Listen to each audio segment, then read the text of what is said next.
पिछले एक साल में इंडिया का इन्फ्लेशन बहुत तेजी से बढ़ रहा है। अगर हम रिटेल इन्फ्लेशन की बात करते तो वो 6.30% तक आ गया है, जो कि पिछले एक साल में काफ़ी बढ़ गया है। वहीं अगर हम होलसेल इन्फ्लेशन की बात करते हैं तो वो 12.94% पर आया है, जो कि इंडिया का ऑल टाइम हाई है। जैसे कि अगर हम बात करते हैं मस्टर्ड ऑयल की, तो मस्टर्ड ऑयल की प्राइस 1 जुलाई 2020 को 130 रुपीज़ पर लीटर थी, जो कि बढ़कर 170 रुपीज़ पर आ गई है। यानी करीब 23% की बढ़त यहाँ पर बस पिछले एक साल में हुई है। सेम चीज़ वनस्पति ऑयल, सोया ऑयल, पेट्रोल और डीजल, इन सारी चीज़ों के लिए हुई है। यहाँ पर आप देख सकते हो कि ऑन एन एवरेज 25% की बढ़ोतरी देखने मिल रही है। तो यहाँ पर आप देख सकते हो कि मई 2021 में इन्फ्लेशन किस तरह का रहा है। फूड इन्फ्लेशन 5.01%, फ्यूल में 11.6% का इन्फ्लेशन रहा और बाकी चीज़ों में भी इस तरह का इन्फ्लेशन रहा है, जो कि पिछले एक साल में काफ़ी तेज़ी से बढ़ा है। तो आज हम बात करने वाले हैं कि इन्फ्लेशन क्यों बढ़ रहा है, इसका आम आदमी पर क्या इम्पैक्ट हो रहा है। आम आदमी पर इम्पैक्ट तो हो रहा है, लेकिन आम आदमी को पता नहीं चल रहा है, और इस इन्फ्लेशन को कैसे कंट्रोल में लाया जा सकता है इसके बारे में भी हम बात करेंगे। साथ ही इस इन्फ्लेशन को बीट करने के लिए आपको पैसा किस तरह से मैनेज करना पड़ेगा, इसके बारे में भी आज हम बात करने वाले हैं। नमस्कार, मैं प्रसाद आपका आज के इस वीडियो में स्वागत करता हूं, और आज हम इन्फ्लेशन के बारे में डिटेल में बात करने वाले हैं। अगर हम ग्लोबली बाकी कंट्रीज से भी इसे कंपेयर करते तो आप देख सकते हो कि इंडिया में जो है इन्फ्लेशन तेज़ी से बढ़ रहा है, यूएस में भी बढ़ रहा है, चाइना का इन्फ्लेशन पूरी तरह से कंट्रोल में है।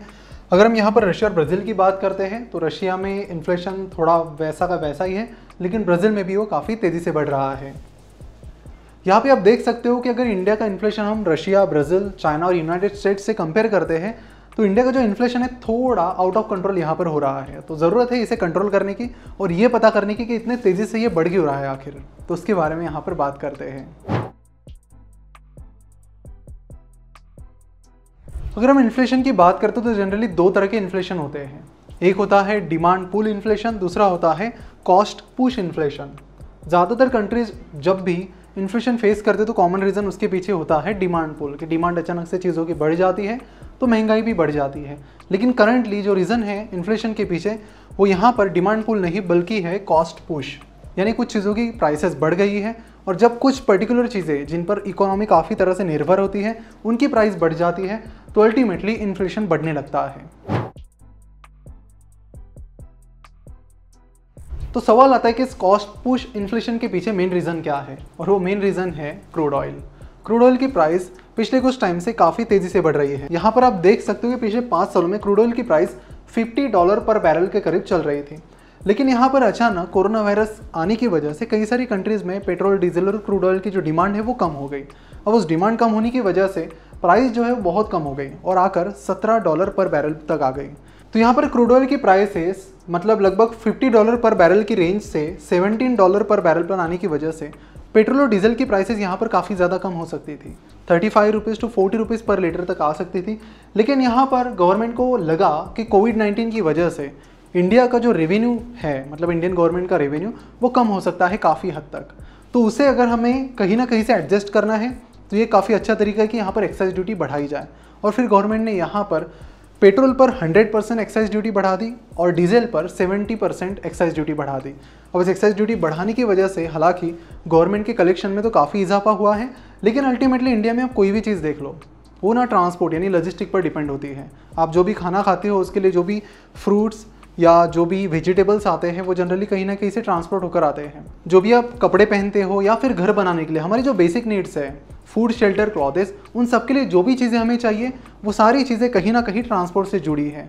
और जब ट्रांसपोर्ट की कॉस्टिंग महंगी हो जाती है तो अल्टीमेटली आपको बाकी सारी चीज़ें भी महंगी मिलती है और उस हिसाब से इन्फ्लेशन बढ़ता चला जाता है।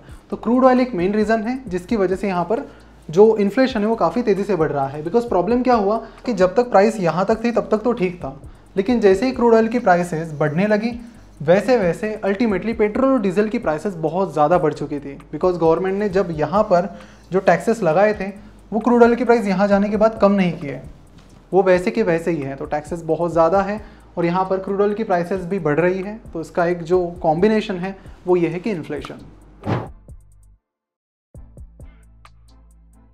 यहाँ पर हम थोड़ा पेट्रोल और डीजल की प्राइस का कैलकुलेशन समझते हैं। क्रूड ऑयल की जो प्राइस है वो यहाँ पर लीटर के बेसिस पर पड़ती है 35.73 रुपीज़, रिफाइनरी कॉस्ट ऐड करो तो 4.39 रुपीज़ पर लीटर उसमें ऐड हो जाएंगे। टोटल जो प्राइस है फ्यूल की आफ्टर प्रोसेसिंग वो है 14.12। उसके बाद उस पर लगने शुरू होते हैं टैक्सेस। ये पेट्रोल की बात है। डीजल की बात करते तो उसका भी कुछ ज़्यादा डिफरेंस नहीं है, उसका भी इसी तरह का है कि 41.9 रुपीज़ पर litre fuel price after processing है। इसके बाद यहाँ पर आपको लगती है एक्साइज ड्यूटी और 2 से 3 रुपये का पेट्रोल पंप डीलर्स के लिए कमीशन है। उसके बाद आपको यहाँ पर अगेन वैट लगता है और इस तरह से जो टोटल प्राइस निकल कर आती है, मतलब वो 35 रुपीज़ 40 रुपीज़ प्राइस कहाँ और ये 100 रुपीज़ के करीब के प्राइसेस कहाँ। तो ये फ़र्क इसलिए क्योंकि जो टैक्सेस है वो रिसेंटली काफ़ी ज़्यादा बढ़ाए गए हैं।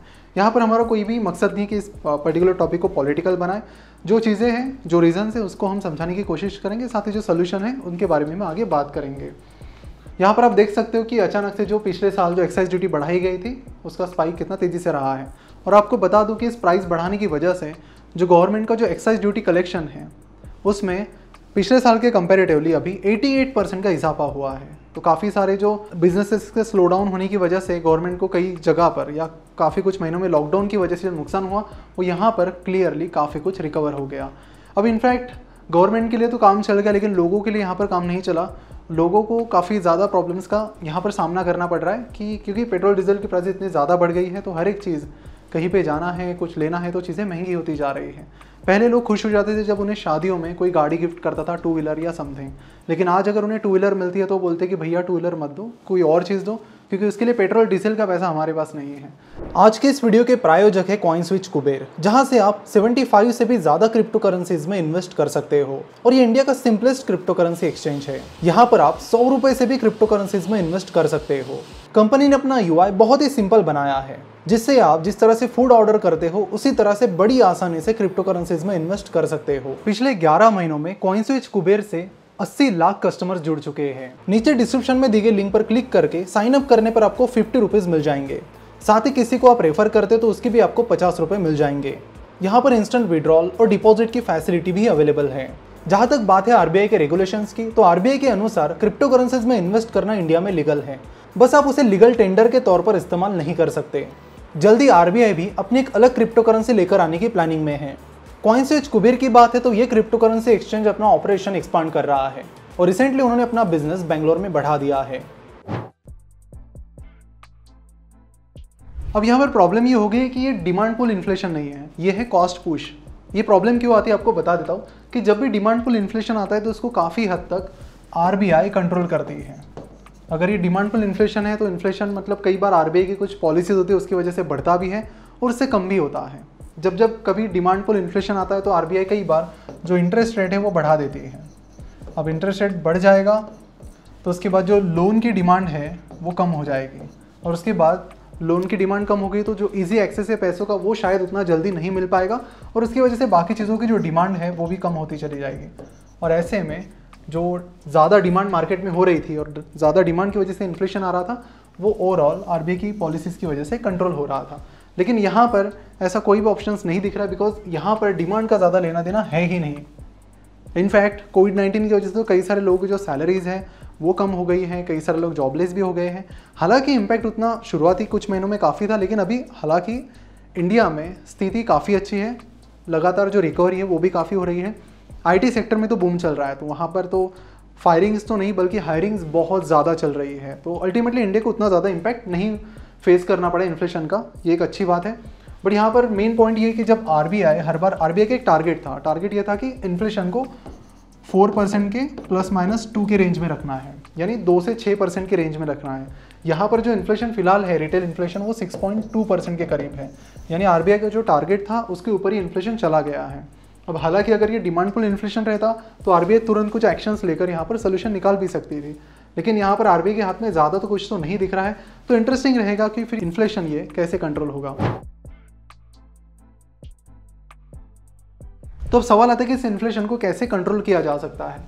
तो पहला जरिया है कि जो पेट्रोल और डीजल पर जो भी गवर्नमेंट ने एक्साइज ड्यूटी बढ़ाई है, पहले की एक्साइज ड्यूटी तो ठीक है लेकिन अभी जो बढ़ाई है उसे कुछ हद तक कम करने की कोशिश करनी चाहिए। हालांकि हर किसी को थोड़ा आदत का प्रॉब्लम होता है कि ज़्यादा पैसों की थोड़ी आदत होगी तो अचानक से वो कम हो जाएगा वहाँ से रेवेन्यू, तो थोड़ा डिफ़िकल्ट तो जाता है, लेकिन ये थोड़ा महंगा पड़ रहा है लोगों को। लेकिन इसका दूसरा भी सोल्यूशन है जो कि इनडायरेक्ट सोल्यूशन में कहूँगा, वो ये है कि इलेक्ट्रिक व्हीकल्स जो है वो as soon as possible India में उसका इंफ्रास्ट्रक्चर रेडी करके यहाँ पर अगर यूज़ शुरू हो जाता है तो इन्फ्लेशन काफ़ी हद तक सिर्फ इस चीज़ से कंट्रोल हो सकता है। यूएस में तो हम देखते हैं कि टेस्ला है, कई सारी कंपनीज भी मेनली फोकस कर रही है इलेक्ट्रिक कार्स पर। रिसेंटली ओला ने भी अपनी लाई है स्कूटर, और वो भी 499 रुपीज़ में बुकिंग कर सकते हो। प्राइस उन्होंने बताया कि लगभग 1.25 लाख रुपए के करीब रहेगी। उसके अलावा एथर ने भी अपनी इलेक्ट्रिक बाइक्स इंडिया में लॉन्च की है, जो कि जिनकी रेंज है 1.25 लाख रुपए से लेकर 1.5 लाख रुपए तक। तो जो इलेक्ट्रिक व्हीकल का यानी ईवी का रिवोल्यूशन है, ये इंडिया को काफ़ी तरह से हेल्प करेगा। बिकॉज इंडिया को क्या है ना कि क्रूड ऑयल के लिए बहुत डिपेंड रहना पड़ता है बाकी कंट्रीज़ पर। मतलब सबसे ज़्यादा बड़ा इंपोर्ट अगर इंडिया को किसी चीज़ का करना पड़ता है तो वो है क्रूड ऑयल। तो उससे क्या है कई बार कि ट्रेड डिफिसिट भी बढ़ जाता है, यानी कई बार आपको पता है कि इंडिया का जो इंपोर्ट है वो ज़्यादा है एक्सपोर्ट से। तो ऐसे में ये मेनली क्रूड ऑयल की वजह से ट्रेड डिफिसिट बढ़ता है, जो कि किसी भी कंट्री के लिए अच्छा नहीं होता है। तो ये सारे सोल्यूशंस ईवी से हमें मिल सकते हैं। सो आप भी अगर जितना जल्दी अडॉप्ट कर सको ईवी को उतना बेहतर, और ईवी का इंफ्रास्ट्रक्चर इंडिया में जितना जल्दी रेडी हो सके वो सभी के लिए, यानी इंडिया के सिटीजन्स के लिए और पूरी कंट्री के लिए बेहतर रहेगा।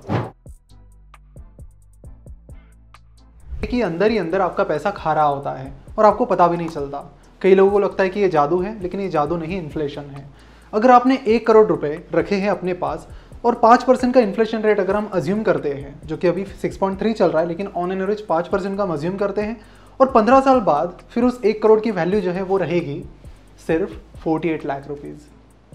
20 साल बाद 37 लाख रुपीज़, 25 साल बाद 29 लाख रुपीज़, 30 साल बाद 23 लाख रुपीज़, यानी 30 साल बाद उस 1 करोड़ की वैल्यू सिर्फ 23 लाख रुपीज़ रहेगी। तो जो इन्फ्लेशन है इसे बीट करने के लिए आपको हमेशा ऐसे तरीके निकालने होंगे जो आपको इन्फ्लेशन से बेटर रिटर्न्स दे। यानी इन्फ्लेशन अभी चल रहा है 6.3%, तो आपकी ये कोशिश होनी चाहिए कि मेरा जो आफ्टर टैक्स रिटर्न है वो 6.3% से ज़्यादा ही होना चाहिए। कई सारी एफडीज आज के डेट में आफ्टर टैक्स रिटर्न्स 5.5% के करीब दे रही है। हार्डली कोई ऐसी एफडी रहेगी जो 6.3 को बीट कर रही है। मैं यहाँ पर कोऑपरेटिव बैंक्स की बात नहीं कर रहा हूँ जो कि बहुत रिस्की होती है, नॉर्मल एफडीज की बात कर रहा हूँ। तो यहाँ पर आपको अलग अलग जो इन्वेस्टमेंट क्लासेस हैं, जिसे हम एसेट क्लासेस कहते हैं, उनकी तरफ ध्यान देना होगा। हाँ, सेफ्टी के लिए रखना है, बिल्कुल रखो पैसा, लेकिन इन्फ्लेशन को बीट करने के लिए भी आपको कुछ ना कुछ स्ट्रैटेजी बनानी पड़ेगी। और हमारे इस चैनल कन्वे बाय फिनोवेशंस पर हम कई सारी चीज़ें इसी बारे में बात करते रहते हैं, चाहे वो म्यूचुअल फंड्स हो, चाहे वो स्टॉक मार्केट हो, चाहे वो बॉन्ड मार्केट हो, इसी के बारे में डिटेल में बात होती है। अगर आप बिगिनर हो तो म्यूचुअल फंड आपको यहाँ पर इन्फ्लेशन बीट करने में काफ़ी हेल्प कर सकता है। अगर आप बिगिनर हो तो म्यूचुअल फंड का रास्ता आप चुन सकते हो। अगर आपको स्टॉक्स को एनालाइज करना आता है, बॉन्ड्स को एनालाइज करना आता है, तो आप सीधे बॉन्ड या स्टॉक में इन्वेस्ट कर सकते हो और कोशिश कर सकते हो कि उस इन्फ्लेशन को आप आराम से बीट कर पाओ। देखो, ये तीनों भी चीज़ों में रिस्क है, तो कैलकुलेटेड रिस्क लो, गैम्बलिंग मत करो, ये चीज़ें आप ज़रूर ध्यान में रखो। और हमारे इस चैनल पर हमारी पूरी कोशिश है कि इन सारी चीज़ों से related time to time updates, analysis के तरीके आपको दिए जाए। तो आज हम यही रुकते हैं। ज़रूर हमें सारे सोशल मीडिया हैंडल्स पर ज्वाइन कीजिए, वहाँ पर हम काफ़ी इंटरेस्टिंग चीज़ें अपलोड करते रहते हैं। इंस्टाग्राम की बात है तो वहाँ पर हम इंटरेस्टिंग रील्स अपलोड करते हैं। ट्विटर पर भी अच्छा खासा कंटेंट जाता रहता है। तो ज़रूर उन सारी जगहों पर नीचे डिस्क्रिप्शन में लिंक दी गई है, चेकआउट कीजिए, फॉलो कीजिए। और साथ ही आप नीचे डिस्क्रिप्शन में दी गई हुए लिंक पर क्लिक करके कॉइनस्विच कुबेर को चेकआउट कर सकते हो, जहां साइन अप करने पर आपको 50 रुपीज़ मिल जाएंगे। और क्या चीज़ें आप सीखना चाहते हो, वीडियो आपको कैसा लगा, वो भी नीचे ज़रूर बताइए। Thank you so much for watching this video.